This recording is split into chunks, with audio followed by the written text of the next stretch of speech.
Production. Smart music. Mridzi we office. You heard me there. Vita Boris session. DJ Smart.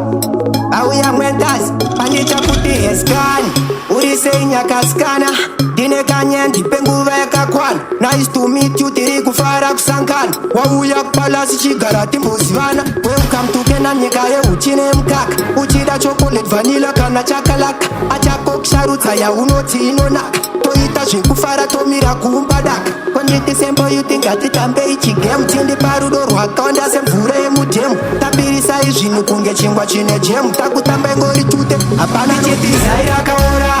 Saka pinta mkati ashumba inoruma kudarika chikisa irakaora.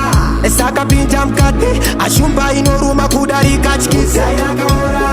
Saka pinta mkati ashumba inoruma kudarika chikiti rakaora zai. Saka pinta mkati ashumba inoruma kudarika chambasa irakaora.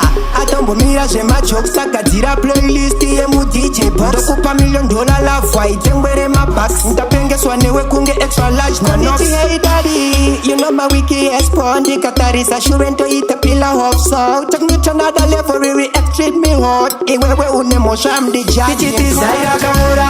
Saka pinta mkati ashumba inoruma kudarika chikisa irakaora. Saka pinta mkati ashumba inoruma kudarika chikisa irakaora. Saka pinta mkati ashumba inoruma kudarika chikiti rakaora zai. Saka pinta mkati ashumba inoruma kudarika chakuti eskan. Uri seinya kaskana.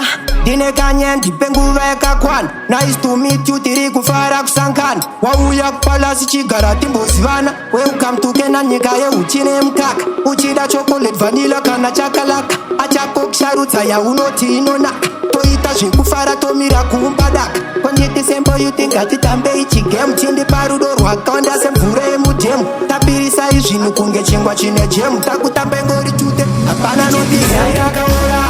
Saka pinta mkati ashumba inoruma kudarika chikisa irakaora.